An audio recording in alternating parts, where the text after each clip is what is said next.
हुकूमत के अंदर ये ईद मिलादुन्नबी पहला जो आया है, इसके अंदर जितना जो है फैसिलिटेट किया जा सके लोगों को इस ईद को ईद की तरह सेलिब्रेट करने के लिए, उसके लिए जो है वो पंजाब की तमाम हुकूमत और इंतज़ामिया जो है वो होगी। सिक्योरिटी के तमाम इंतजाम जो है वो मुकम्मल कर लिए गए हैं। आज रात को भी बहुत सारी महाफिल होंगी, आज रात को भी बहुत सारे इवेंट्स होंगे।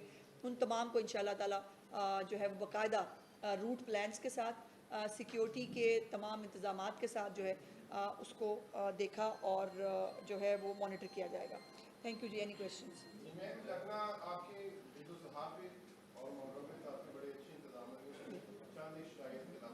पिछले माह में फैसलाबाद में सोशल मीडिया में फुटेज वायरल हुई थी जिसमें सिक्योरिटी के एहलकार एटीएम मशीनों में जो कमरा रूम है उसमें पाए गए और कुछ साइडों में पाए गए और इस तरह की फुटेज से ना उसके बाद एक्शन नहीं हुआ उनके एहलकार के खिलाफ। आया इस किस्म की जो वीडियो आई है आपके उसमें इंतजाम करेंगे सिक्योरिटी एहलकार की ड्यूटी लगी है? देखिए, मैं जिस स्पेसिफिक फुटेज का आप जिक्र कर रहे हैं मैंने तो नहीं देखी। हमारे तो सोशल मीडिया पे जो भी चीज़ आए ना उसको तो पहले ये तस्दीक करनी ज़रूरी होती है 4 साल पहले किया है या 4 महीने पहले किया है या 4 दिन पहले किया है, तो मुझे मैं नहीं देख सकी। लेकिन देखिए, गर्मी बहुत थी, इसमें कोई दूसरी राय नहीं, और पुलिस वाले भी इंसान होते हैं। अब जैसे मैंने आपसे गुजारिश की कि 55,000 पुलिस एहलकार जो हैं वो इन महाफिल को सिक्योरिटी देंगे, उनमें से 1, 2, 3 के बारे में जो ऐसी बात करके पूरी पुलिस की जो तनदही के साथ गर्मी में तकलीफ़ वो बर्दाश्त कर रहे होते हैं, वो हम तो फिर भी छाँव में खड़े हो जाते हैं, उनको छाँव में खड़े होने की भी इजाज़त नहीं मिलती। सो इसलिए हमें एक ही स्वीपिंग स्टेटमेंट के साथ उनकी तमाम चीज़ों को नज़रअंदाज नहीं कर देना चाहिए। लेकिन 19-20 हो जाता है, इसमें भी कोई दूसरी राय नहीं, और मेरे इल्म में ये वाक़या नहीं है। लेकिन आज अभी हम जो है इसके ऊपर जब मिलेंगे बाकी हमारी RPO साहब के साथ, उनके साथ, तो मैं इस बारे में उनसे जो है वो मालूमात जी।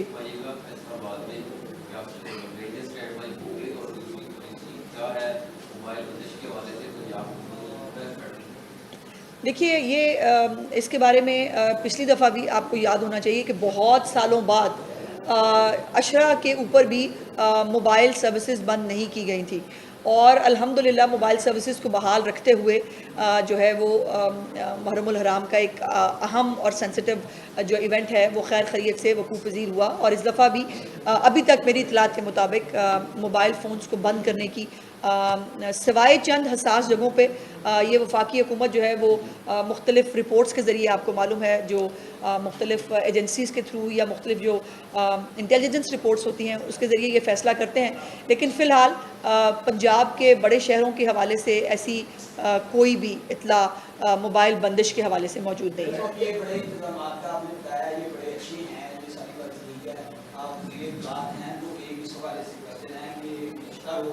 बास्केट में सहाफ़ियों पर तशद्दुद का एक वाक़या पेश आया, तो हम क्या भी सोचेंगे कब तक ये तशद्दुद का सिलसिला सहाफ़ियों पर इस तरह होता रहेगा? क्योंकि मसाइल तो सारे राना साहब ने और बाकी साहब ने आपको बताती हैं, वो तो पता नहीं हल होंगे या नहीं होंगे, लेकिन ये ज़रा हमें बता दें कि कब तक तशद्दुद इसी तरह होगा ताकि हम ज़हन बना लें। भाई, मुझे तो इतनी मायूसी, इतनी दर्द भरी दास्तान आपने सुना दी है।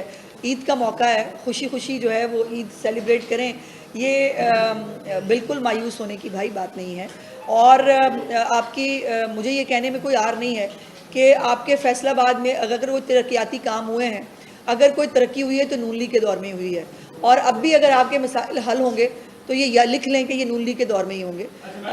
बाकी आप एक्सपेरिमेंट आपने करके देख लिए हैं, और उस एक्सपेरिमेंट के बाद भी मेरा ख्याल है फैसलाबाद ने जो है वो अभी उसने पूरा सबक नहीं सीखा। जब भी पीटीआई के दौरे हुकूमत में ये वाक़या होता था तो आप लोग मज़म्मत करते थे कि सहाफ़ियों पर तशद्दुद जी मैं इस तरह के मामलात की बाकायदा मज़म्मत की जाती है। नहीं, मैं मज़म्मत के साथ साथ मुरम्मत की भी कायल हूँ। आप कम से कम इसकी मज़म्मत ज़रूर करें। जी, मैं मज़म्मत के साथ साथ इसकी मुरम्मत की भी कायल हूँ। बिल्कुल किसी तौर पर किसी भी सहाफ़ी के ऊपर पुलिस का डंडा उठाना मैं बर्दाश्त नहीं करूँगी।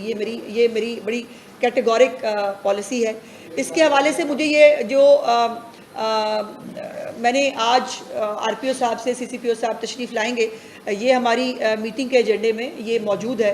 मुझे उनसे इसको चेक कर लेने दें, और उसके बाद जो है उनको बाकायदा तौर पर ये इंस्ट्रक्शंस जो है सहाफ़ियों के साथ डंडा उठाना ये नाकाबिले बर्दाश्त नहीं हो सकता। बात की जा सकती है, बात करने का एक तरीका होता है, और सिक्योरिटी के जहाँ मामलात होते हैं वो भी बात समझ में आती है। एक इवेंट हो रहा है स्टेडियम के अंदर जिसके अंदर बहुत सारे सिक्योरिटी कंसर्न्स हैं और हमने इसको ओपन हाउस रखा हुआ है, कोई टिकट नहीं है, कुछ नहीं है, पब्लिक एट लार्ज जो है वो वहाँ पर जा भी रही है, वो उन मैचेस के अंदर शामिल हो रही है। सो उस सिक्योरिटी के हवाले से अगर ये इंतज़ामात करते हुए कोई नाखुशगवार वाक़या हुआ है तो उसके लिए मैं आपसे माज़रत चाहती हूँ, लेकिन इसको इंशाल्लाह अश्योर करेंगे कि अगली दफ़ा जो है वो बिल्कुल इंक्वायरी भी होगी और अगली दफ़ा ऐसा कोई वाक़या रूनुमा ना हो। जी जाना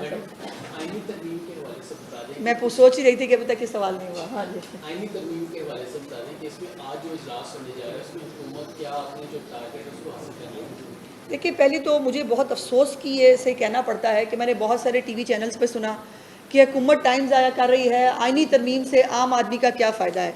पहले तो सवाल ये है कि वो जो लाखों लोग जिनके नाम के साथ न्याजी नहीं लगता या जिनका ताल्लुक PTI के सियासी केसेस से नहीं है, जो शमीम बेगम है जो वरासत के लिए रुल रही है सालों से, और वो खुद शायद मर भी जाए, उसके बच्चों को भी वो वरासत का हिस्सा मिलेगा कि नहीं, या जो वो अल्लाह देता है जिसका कोई जो है वो कत्ल हुआ है जिसकी फैमिली में, और वो जो है वो अपीलें ले लेके जो है वो जुटियाँ चटखाता फिर रहा है मुख्तलिफ अदालतों के अंदर, और अदालतों के पास टाइम नहीं है उनके पास। तो ये आम आदमी का प्रॉब्लम है, किसका प्रॉब्लम है? अगर जजेस की तादाद में इजाफा होता है तो ये आम आदमी से रिलेटेड है। और अगर जो ये पार्लियामेंट का इख्तियार है कि पार्लियामेंट जो है वही कॉन्स्टिट्यूशन लिख सकती है, किसी और इदारे के पास कॉन्स्टिट्यूशन लिखने का इख्तियार नहीं है, और जिनको ये शौक़ आया है वो कई दफ़ा पाकिस्तान में ये एक्सपेरिमेंट पहले कर चुके हैं और उसका पाकिस्तान को खमियाजा ही भुगतना पड़ा है। सो आइनी तरमीम एक सेंसिटिव चीज़ होती है, और जब भी आइनी तरमीम हुई हैं पाकिस्तान के अंदर वो कोई बहुत स्मूथ सेलिंग के साथ तो कभी भी नहीं हुई। आइनी तरमीम के अंदर जो है वो तमाम लोगों को ऑन बोर्ड लेना, एक कंसेंसस डेवलप करना, ये बहुत अहम इवेंट होता है। बट प्रॉब्लम यह है कि कुछ लोगों को अल्लाह ने हिदायत ही नहीं दी। अब कुछ लोग जो हैं उनको सिर्फ फितना फसाद क्रिएट करना है, हर चीज़ को कंट्रोवर्शियल करना है, अच्छा काम भी हो रहा है तो उसके अंदर उनको जो है वो उसको ख़राब करने की कोशिश करनी है। तो ये एक एलिमेंट है हमारे मुल्क के अंदर, इसके साथ हम डील कर रहे हैं। लेकिन हैरत की बात यह है कि उनको आइनी तरमीम की फ़िक्र सता रही है उस जमात को, उस फितना जमात को जिसका एजेंडा ही सिर्फ फितना फैलाना है, और जिनके अपने असम्बली के दौर में जब वो हुकूमत में थे तो 46 बिल जो है वो चंद मिनट्स के अंदर पास हो जाते थे। उनको जो है वो आज वो हमें सिखा रहे हैं कि आइनी तरमीम कैसे करनी चाहिए। वो तो खैर आइनी तरमीम करने के जो है वो काबिल नहीं थे, लेकिन इन तरमीम के हवाले से वफाकी हुकूमत जो है विजिलेंटली वो इसको देख भी रही है, मुख्तलिफ पार्टीज़ को ऑन बोर्ड भी लिया जा रहा है, और ये आइनी तरमीम के ऊपर जो है वो हर बंदे को पॉइंट स्कोर करने का भी मौका मिल जाता है और हर बंदे को बार्गेन करने का भी मौका मिल जाता है। तो हमेशा आपके खाती रहे हैं, अब आपके साथ वो आईनी तरमीम में हिस्सेदार बनने जा रही है। अभी इसके बाद बारे में क्लैरिटी नहीं है जी, और मौलाना साहब काबिल एहतराम हैं, वो उनकी हमेशा हमने राय का एहतराम किया है। वो PDM में थे तब भी, PDM में नहीं थे तब भी।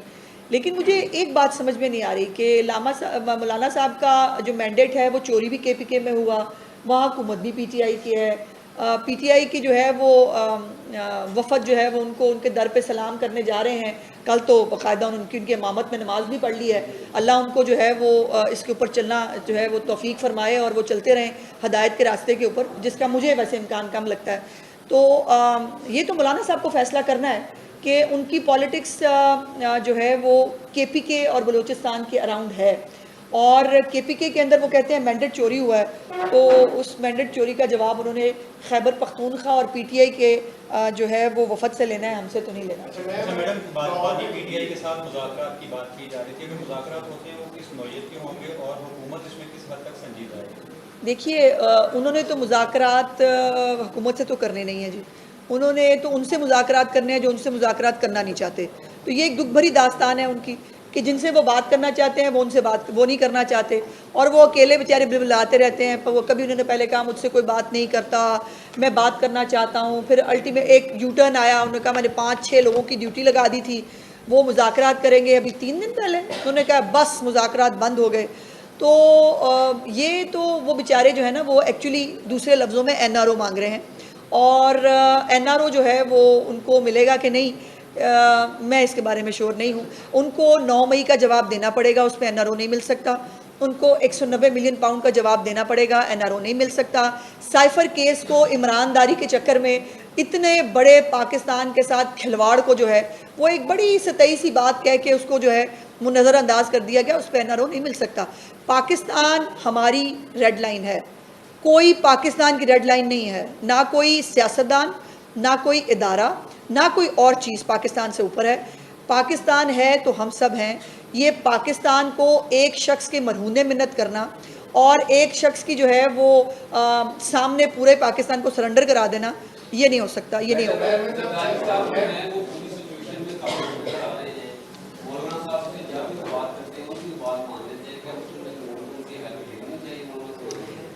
ज़रदारी साहब तो 2 हफ्ते पहले गालिबन मौलाना साहब से मिलके जो है वो गए थे।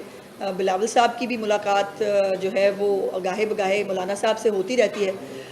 और मेरी इत्तलात के मुताबिक कुछ 1-2 शायद पॉइंट्स हैं जिनके ऊपर अभी डिस्कशन की शायद मज़ीद की ज़रूरत है। अदरवाइज़ बहुत सारे जो चीज़ें हैं, देखिए कानून अदल की, इंसाफ की तेज़ तर फराहमी, इसके ऊपर कोई इनकार नहीं कर सकता। इवन PTI भी इस बात से इनकार तो नहीं कर सकती कि पाकिस्तान के लोगों को जो है वो इंसाफ की फराहमी नहीं होनी चाहिए, जजों की तादाद नहीं बढ़नी चाहिए। जो एक कानून को, आईने पाकिस्तान को लिखने का शौक़ आ जाता है कुछ लोगों को, वो लिखने का शौक़ उनको नहीं होना चाहिए। जो गलत इंटरप्रिटेशंस की गई हैं अभी तक, जो रीराइट ऑफ द कॉन्स्टिट्यूशन किया गया ख़ास तौर पे 63A की डेफिनेशन के अंदर, जिसके अंदर पूरा पंजाब का सियासी मंजरनामा जो है, पंजाब असम्बली जो है वो बाकायदा तौर पर उसके एक सियासी मंजरनामे को दोबारा लिखा गया।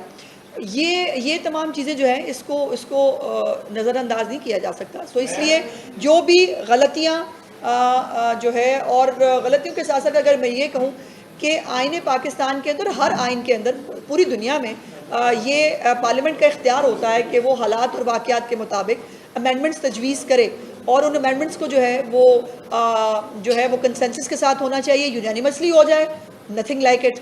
बट अगर यूनानिमसली नहीं होता तो कम से कम उसको कंसेंसस के साथ होना चाहिए, जो इस वक्त हम बिल्ड करने की कोशिश कर रहे हैं। Thank you. जब फैसलाबाद वाले लाहौर जाते हैं तो एक बड़ी डेवलपमेंट देखते हैं, हर विजिट में हम बड़ी डेवलपमेंट देखते हैं, लाहौर को एक बड़ा शहर और बड़ा साफ सुथरा।